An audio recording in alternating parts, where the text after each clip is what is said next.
Oolmaa waraana Israa'elii fi Gaazaa jalqabnu Hamaas erga Israa'el irratti haleellaa raawwatee booru torban lama kan guutu ta'a. Ergasii lubbuun namoota nagaa hedduun darbee jira. Gaazaa keessatti lakkoofsi namoota haleellaa Israa'eliin ajjeefamanii 4,000 darbu ministeerri fayyaa gabaasee jira. Namootni gara 13,000 ta'an immoo miidhaan qaamaa isaanii irra dhaqqabee jira. Gama Israa'eliin waa'ee namoota butamanii wanti ibsamanii jira. Waa'ee liqoo hiikaa fi tasaas jira. Hiika mee waa'ee namoota butamanii kan meeqa jette Israa'el lakkoofsi kun dabalaa'eera. Waa'ee namoota butamanii irratti Israa'el ibsa har'a kenniteeni waraana Israa'el ibsa kenneeni namoonni butaman 200 ga'uudha kan beeksise.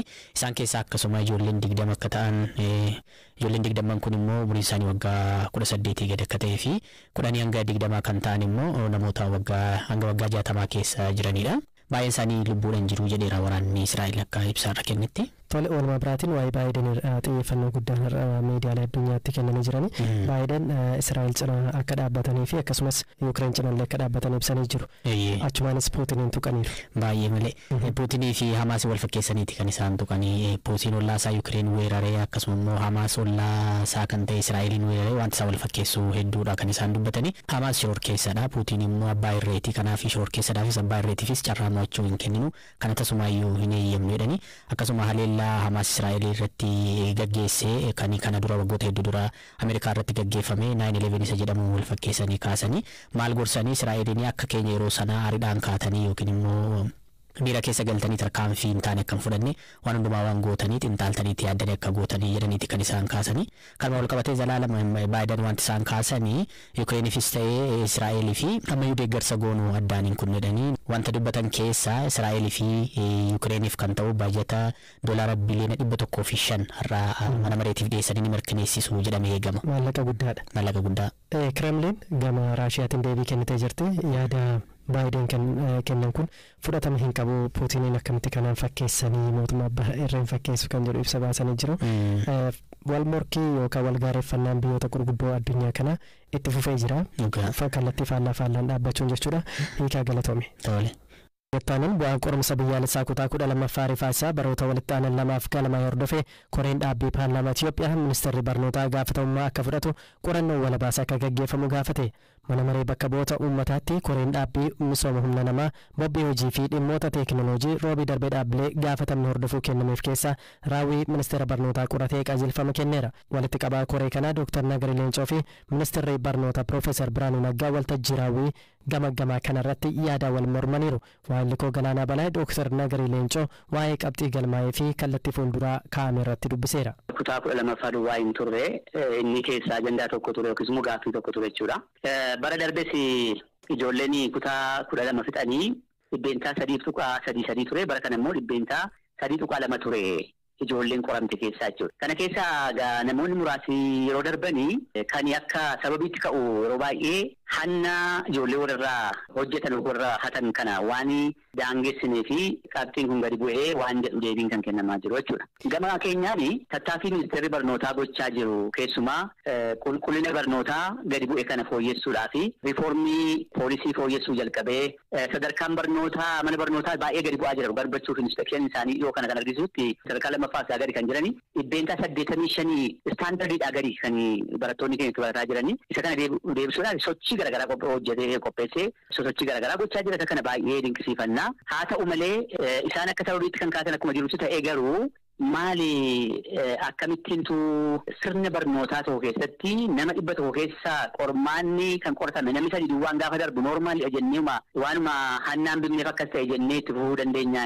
Implikeeshinii wanta kana akka biyyaatti maal fiduu danda'a? Carraan ijoollee kana maal ta'a? Kanaaf faaktoroonni garaagaraa jiraachuu malu waan ta'eef nuti ofii keenya dimshaashumaan sababiin isaa kana jennee bira darbuun hin ta'u. Opiiniyanii warri hooggantoonni ministeera barnootaa nuu kennan kunis immoo qorannoo gadi fagoo irratti waan hundaa'e nutti hin fakkaanne waan ta'eef haa qoratamu jennuu jedhu jechuudha kan qabnu. Qaamoleen adda addaa ministeerri barnootaa bu'aa qormaata kanaa wayita ibsu kufaatiin mudate kuni kufaatii isaa akka ta'etti hin hubanne akka sanatti hin calaqqisne hojii kana milkeessuu keessatti akka qaama ga'ee olaanaa irra jiruutti hin fudhanne wanti jedhu baay'eedhuma dhaga'amaa ture. Ogeeyyii garaagaraa dubbisnee ture. Isinis ibsa keessan yookaan yaada dhiyeessitan keessatti kufaatii kana keessatti ministeerri barnootaa of ilaaluun irra jira waan jedhu ibsitan mee waa'ee kanaa nuu hima. Akka kaleessa ka'aa ture kan dhimma kanaaf itti gaafatamaa ta'u hundumaatti gaafa jedhamu wal nama hin amansiisu.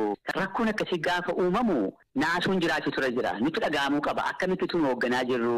Ministeera barnootaa gaafa jennu ministeericha oksideetaa achi isaan wajjin jiran qofa otoo hin taane inni kun keessumaa immoo barnoota waliigalaa yookiis secondary education isaa gadis kan jiran kan inni ilaallatu waan ta'eef hooggantoonni biiroo naannolee kan bulchiisa magaalota lammanii kan Finfinnee kan Dirredawaa dabalatee hunduma isaanii hooggantoota biiroo kan isaanii wajjin hojjetan godinaalee irra kan jiranii aanaalee irra kan jiranii hooggantoota yookiis qindeessitoota manneetii barnootaa hundumaa ilaallata wanti kun waan ta'eef amma mitu naasuu uumee ijoollee amma kuni beekna gaafa kutaa 12 geenyu abdiin keessa ture waan beeknuu fi abdiin sun yeroo jalaa rukutamu maatiin maalitti dhaga'ama investimentii guddaadha nama barsiisuu jechuun naasuun suni akka barbaadamutti waan itti dhaga'ame nutti hin fakkaatu jalqaba itti gaafatamummaa isaa ofii isaaniitii fudhataniitu warri kaan immoo kooppereetiin gochuu qabu hanqina akkasii jira jechuu barbaachisa malee hooggantoota warra kanaan dura ture sirna kanaan dura ture duwwaa bileen gochuun rakkoo kana furmaatan fidu.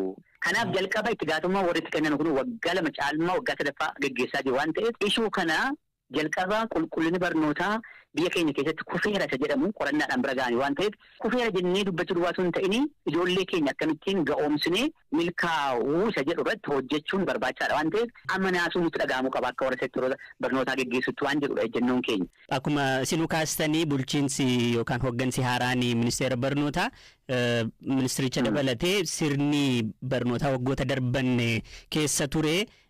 Kufaatii qulqullina barnootaa guddaa fidee jedhanii amanu bu'aan qormaataa bara kanaas bara darbees galmaa'ee agarsiistuu kufaatii qulqullina barnootaa akka ta'e akka calaqqisu fedha qabu jedhanii warri isaan qeeqan jiru kun immoo koostii yookaan hegeree barattootaa bifa dukkaneessuu danda'uun mul'achuun isaa sirrii meetii jedhanii warri kaasan jiru. Sirni mootummaanti amma geggeessinu kuni wanta darbe hundumaa hamaatti lakkaanii homaayyuu waan gaarii keessaan fudhannu ejjennoo jedhu hin qabu dhugaa dubbachuu fi fundamental principle dhumti mootummaayyuu wanta bara darbe yookiis mootummaa darbe yaadii duwwaa miti kan isaan dura ture irraayyuu wanta gaarii keessaa fudhannee wanta badaa immoo fooyyessuu qabna waan jedhu malee zeeroodhaan baay'isuun barbaachisaa miti maaliif haga tokko namootuma amma jiran hooggansa amma jiru gara caalu sirna darbe keessas kan ture waan ta'eef inni kun hin baasu kitaaba barattoota bira hin geenye irraa qormaani bahemoo barattoonni kun istaandardii isaan mana barumsaa isaanitti baratan immoo istaandardiidhaa gadi jedhamee 85 ol jedhamee jira barsiisonni haala isaan keessa jiranii sirriitti beekamuu qaba hireen isaanii maal jedhuufi nuufiyyuu magaaffiidha kanadha kan kaasaa jiru jechuudha rakkoo kanaaf sababi baay'eenutu jiru kan itti miidhamu yookiis immoo idaasaadhuma irratti kan baatu barattootaa fi maatii barattootaa isaan irratti invest gochaa turan duwwaa ta'uu hin qabu adeemsa keessadha. Qulqullina barbaadu sana bira kan geenyu malee dhaloota tokko irratti ba'aa fe'uudhaan keessaa ba'uu hin dandeenyu waan ta'eef qorannaan barbaachisaadha waan jedhu yoo barattoota irraa hafe yoo maatii irraa hafe naasuun suni maaliin ibsamaa jira fakkeenyaaf kampeenii maaliif jalqabamee jira ministeera barnootaa haa ta'u biiroolee barnootaa haa ta'u haalli keessa jiru kun haala nama naasu waan ta'eef fala barbaada jedhee mee waltajjii meeqatu taa'ee jira eegasii. Profeesar Biraanuun qorannoo gaggeessaniin akka sababaatti wantootni kaasan gahaa ergan taane koreen dhaabbii paarlaamaa waan abaa waan ta'eef ofiin akka qoratu yoo dubbatan ni mul'atu. Profeesar Biraanuun kufaatiin kun kan hunda keenyaati hundi keenya gaafatama kana fudhachuu qabnaa jedhan. Dhumarratti ogeeyyii waa labataan kan ministerichaatti dabaluun yoo xiqqaate ji'ootan dhufan 3 keessatti qorannoon rakkoo jiru guutummaatti mul'isu akka gaggeeffamus walii galamuu dubbataniiru.